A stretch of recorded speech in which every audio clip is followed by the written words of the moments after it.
달콤한 말씀, 행복한 하루.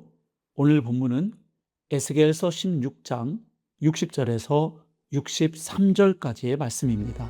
그러나 내가 너의 어렸을 때에 너와 세운 언약을 기억하고 너와 영원한 언약을 세우리라. 내가 내 형과 아우를 접대할 때에 내 행위를 기억하고 부끄러워할 것이라. 내가 그들을 내게 딸로 주려니와 내 언약으로 말미암음이 아니니라.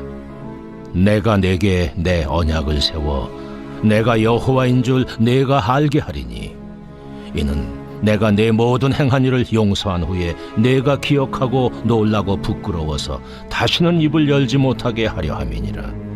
주 여호와의 말씀이니라. 오늘 우리가 읽은 에스겔 16장은 성경에서 가장 충격적인 장 가운데 하나입니다. 하나님은 예루살렘을 길가에 버려져 죽어가던 아이로 비유하십니다. 즉 태어날 때 탯줄도 잘리지 않은 채 들판에 핏덩이로 버려진 아기 같았다는 것입니다. 그런데 하나님께서 그 아이를 발견하시고 너는 피투성이라도 살아있으라 말씀하시며 살려내셨다는 것입니다. 그리고 그 아이를 아름답게 키우시고 신부로 삼아 영광의 옷을 입혀주셨고 왕비의 자리에까지 올려주셨다는 것입니다. 그런데 그 신부는 남편의 사랑을 저버리고 음행을 했다는 것입니다. 즉 이스라엘은 과분한 하나님의 은혜를 저버리고 이방 나라들과 영적 간음, 즉 우상 숭배를 행하여 하나님을 배신했다는 것입니다. 그래서 에스겔 16장은 이러한 이스라엘의 죄악을 낱낱이 고발할 뿐 아니라 엄중한 심판을 선고하고 있습니다. 그런데 오늘 본문 60절은 놀라운 반전을 선포합니다. 그러나 내가 너의 어렸을 때에 너와 세운 언약을 기억하고 너와 영원한 언약을 세우리라. 성경에서 가장 위대한 단어가 하나 있다면 바로 이 그러나일 것입니다. 비록 이스라엘은 언약을 깨뜨렸고 배신했지만 그러나 하나님은 그들이 어렸을 때 그들과 맺은 언약을 기억할 것이라고 말씀하십니다. 성경에서 하나님이 기억하신다는 것은 단순히 과거의 일을 잊지 않거나 잊었던 것을 다시 떠올린다는 뜻이 아닙니다. 언약에 따라 행동하시고 약속을 반드시 이루신다는 의미입니다. 가령 하나님은 대홍수 후에 노아를 기억하셨고 방주에서 나올 수 있도록 하셨습니다. 또한 애굽에서 노예 생활하며 고통받던 이스라엘을 보시고 아브라함과 맺은 언약을 기억하셔서 그들을 애굽에서 건져 구원하셨습니다. 이스라엘 백성의 신실하지 못함 때문에 시내산의 옛 언약은 깨어졌지만 하나님은 영원한 언약, 곧 새 언약을 세우시겠다고 선포하십니다. 이 놀라운 하나님의 은혜가 임할 때 어떤 일이 일어납니까? 61절을 보면 이스라엘이 자신의 행위를 기억하고 부끄러워할 것이라고 말씀합니다. 물론 이 부끄러움은 사탄이 주는 정죄감이나 절망의 수치심이 아닙니다. 하나님의 과분한 사랑을 깨닫고 경험한 자 안에서 터져나오는 거룩한 회개의 부끄러움입니다. 내가 대체 무엇이간데 주님이 나를 이토록 사랑하시는가라는 겸손한 고백입니다.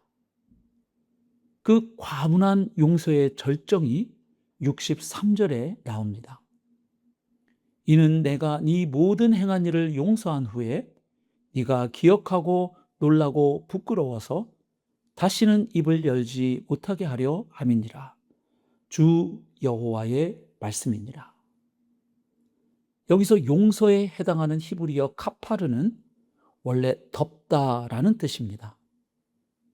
이는 하나님께서 죄를 용서하실 때는 죄를 완전히 덮어 마치 그러한 일이 없었던 것처럼 기억조차 하지 않음을 보여줍니다. 하나님은 그들이 행한 모든 일을 용서할 것이라 하십니다. 그리고 하나님께서 그들의 모든 죄악을 용서하실 때 그들은 너무 놀랍고 부끄러워서 다시는 입을 열지 못할 것이라고 하십니다. 왜 입을 열지 못합니까? 할 말이 없기 때문입니다. 내세울 의의가 하나도 없고 주님의 그 압도적인 사랑 앞에 그저 할 말을 잃어버린 상태가 되는 것입니다. 즉, 이 침묵은 절망의 침묵이 아닙니다. 너무나 크고 압도적인 은혜 앞에서의 침묵입니다. 도무지 자격 없는 자를 사랑해 주시고 구원해 주시는 그 은혜를 받은 사람은 더 이상 자신을 자랑할 수 없습니다. 또한 하나님 앞에서 교만한 말을 할 수가 없습니다.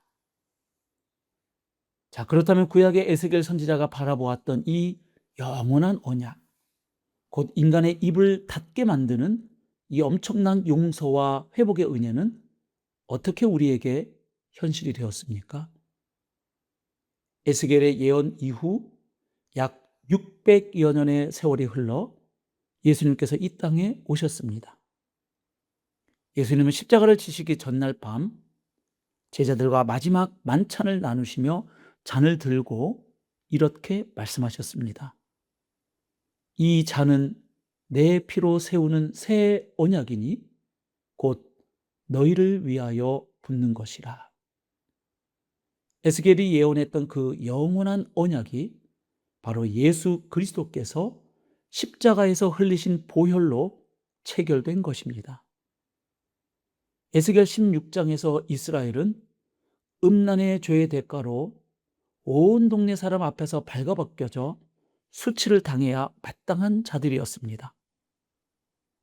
우리 또한 거룩하신 하나님 앞에서 그러한 죄인들로 드러났고 심판받아 마땅한 자들이었습니다. 그런데 복음은 우리에게 무엇을 말해줍니까? 진짜 발가벗겨져 수치를 당하신 분은 우리가 아니라 죄 없으신 예수 그리스도이셨다는 것입니다. 온 우주의 왕이신 예수님이 이 땅에 오셨고 십자가 위에서 발가벗겨지셨습니다. 우리가 받아야 할 수치와 조롱과 침뱉음과 저주를 그분이 온 몸으로 받으셨습니다. 그분이 우리의 죄악과 허물 그리고 수치를 대신 뒤집어 쓰셨고 하나님 아버지께 버림받는 고통을 겪으셨습니다. 그분이 흘리신 보혈로 우리가 새 언약 백성이 될 수 있는 길을 활짝 열어놓으셨습니다. 그래서 이제 그분을 믿는 자에게 하나님의 선언이 임합니다. 내가 네 모든 행한 일을 용서하였느니라. 그러므로 이제 예수 그리스도 안에 있는 자에게는 결코 정죄함이 없습니다. 주님이 십자가에서 흘리신 그 피가 우리의 과거와 현재와 미래의 모든 수치를 영원히 덮으셨기 때문입니다. 사랑하는 성도 여러분, 오늘 이 말씀 앞에서 우리는 두 가지 마음의 태도를 점검하게 됩니다. 첫째, 나는 여전히 과거의 수치심과 죄책감에 묶여 있지는 아니한가? 만약 그렇다면 주님의 십자가를 바라보십시오. 주님께서 이미 내가 행한 모든 일을 용서하셨고 영원한 언약을 맺으셨습니다. 더 이상 사탄의 참소와 조롱에 속지 말고 주님이 입혀주신 의의 옷을 입고 당당하게 은혜의 보좌 앞으로 나아가십시오. 둘째, 나는 혹시 하나님의 은혜를 너무 당연하게 여기며 마음이 무뎌진 것은 아닌가? 내가 남들보다 조금 더 나은 삶을 산다고 영적인 교만에 빠져 있지는 아니한가? 오늘 말씀에서 하나님의 은혜를 진짜로 만난 사람은 다시는 입을 열지 못한다고 했습니다.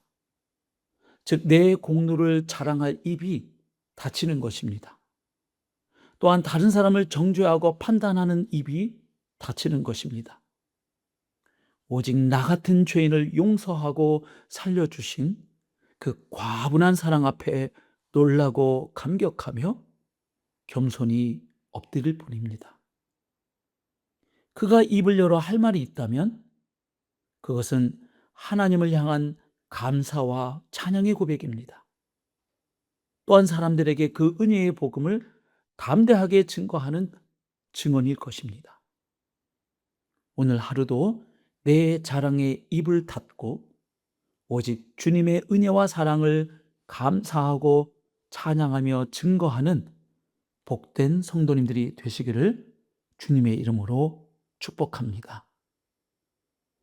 오늘의 적용 질문입니다. 첫째, 나는 하나님 앞에 설 때 무엇을 의지하고 있습니까? 나의 어떠함과 공로, 신실함입니까? 아니면 하나님의 신실하심과 예수 그리스도의 새 언약입니까? 둘째, 하나님의 과분한 사랑과 용서 앞에서 내 마음은 어떤 상태입니까? 거룩한 부끄러움과 겸손, 감사와 감격입니까? 아니면 무덤덤하고 당연하게 여기며 나의 권리로 생각하는 마음입니까?